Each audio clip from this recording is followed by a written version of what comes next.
Oh, yeah, click on that, absolutely. Okay, so everyone had different questions, so I guess which group would like to, or who would like to start?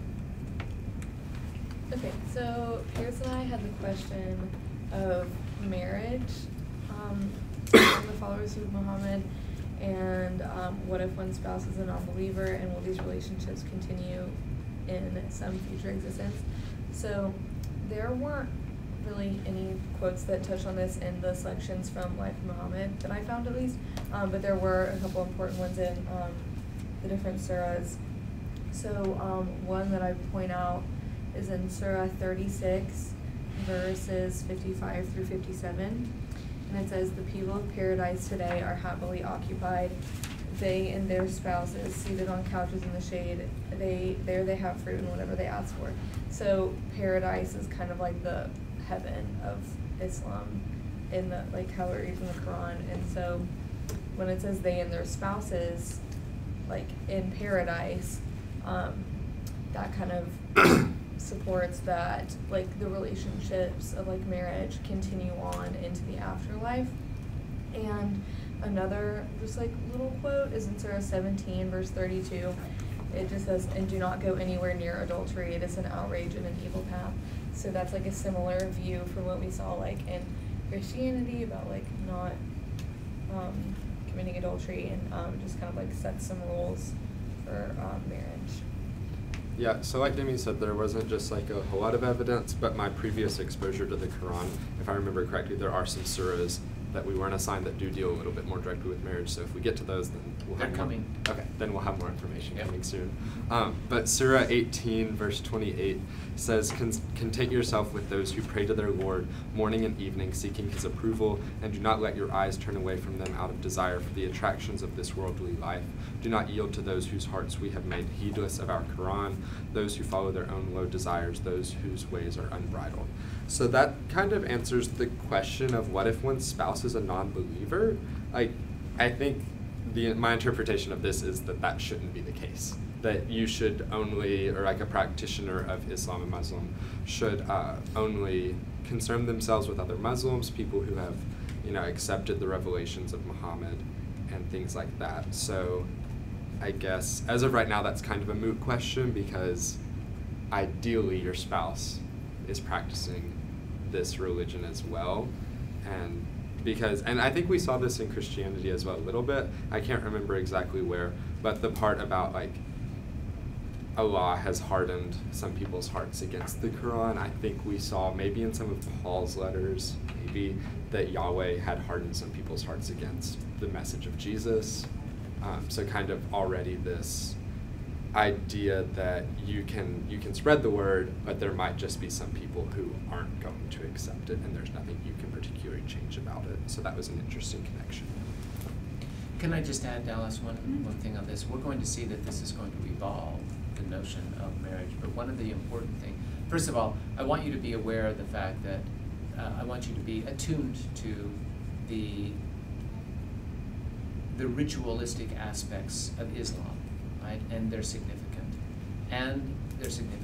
and what we would call faith or beliefs, right? That there are, and what is the relationship between ritual and belief, right? And I think this is something that we're going to want to talk about in comparison with Christianity and Judaism as well, these Abrahamic faiths. And I want you to be conscious too about the concept of the 5 pillars of Islam, right?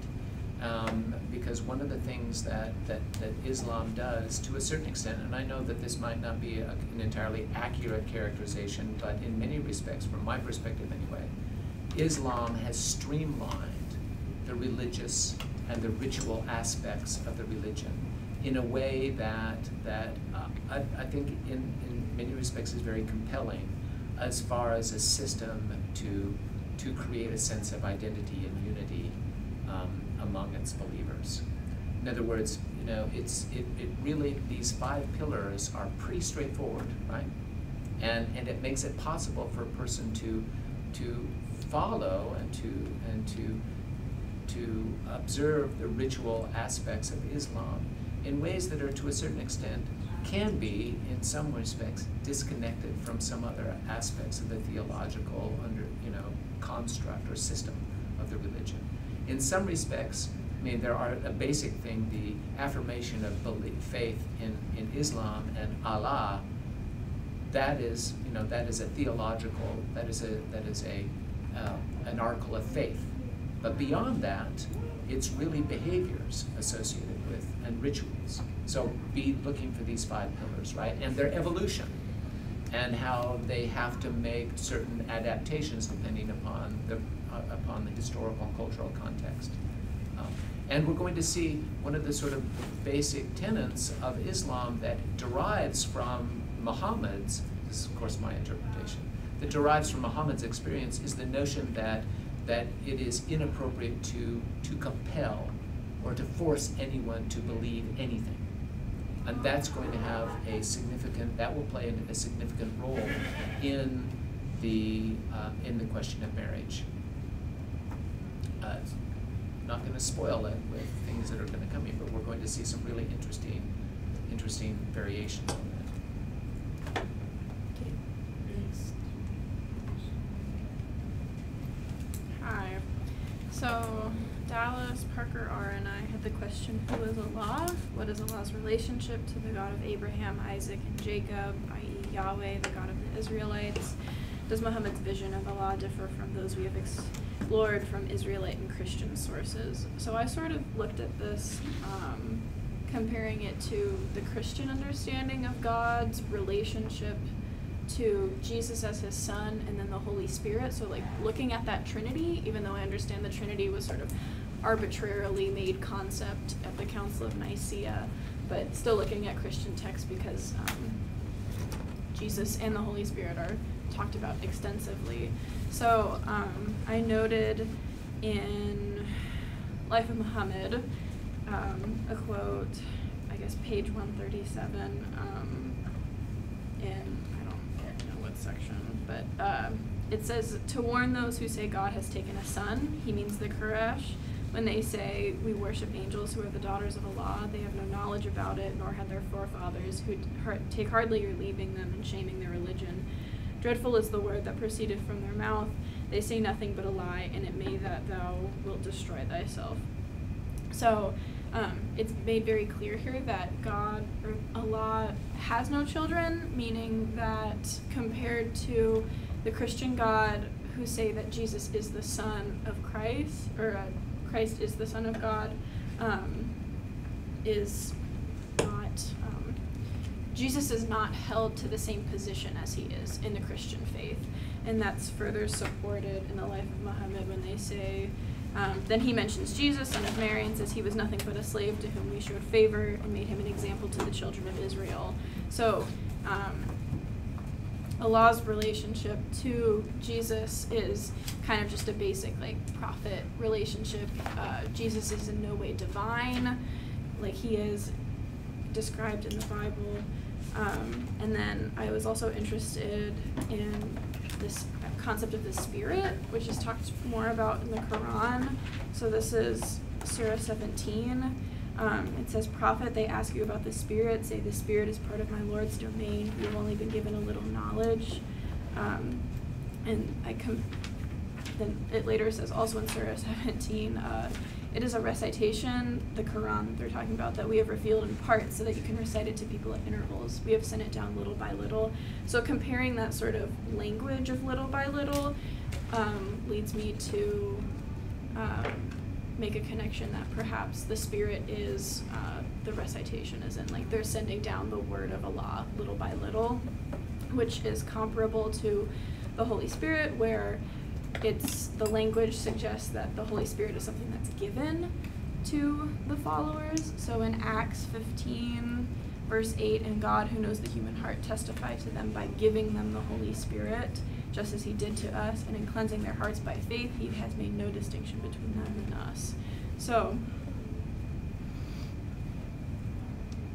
what this means is the concept of the Trinity doesn't exist in Islam, and Allah is an independent being with a spirit sort of a thing that there's a language that he sends down, similar to the Christian God, that is sort of like his word that he gives to people. Does that make sense? Okay, that was it. Can I just, these are really important observations, and thank you so much for putting the time and effort into them. I think they're really important. And I do think that just a comment on this, that Allison's point brings out the fact, really makes the words of the Quran significantly more important than we would say the words of the New Testament, for example.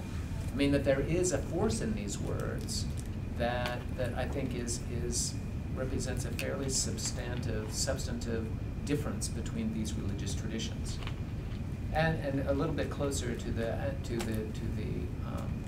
Judaism. Okay, these people are both Semitic peoples. Okay, so they are sharing sort of common cultural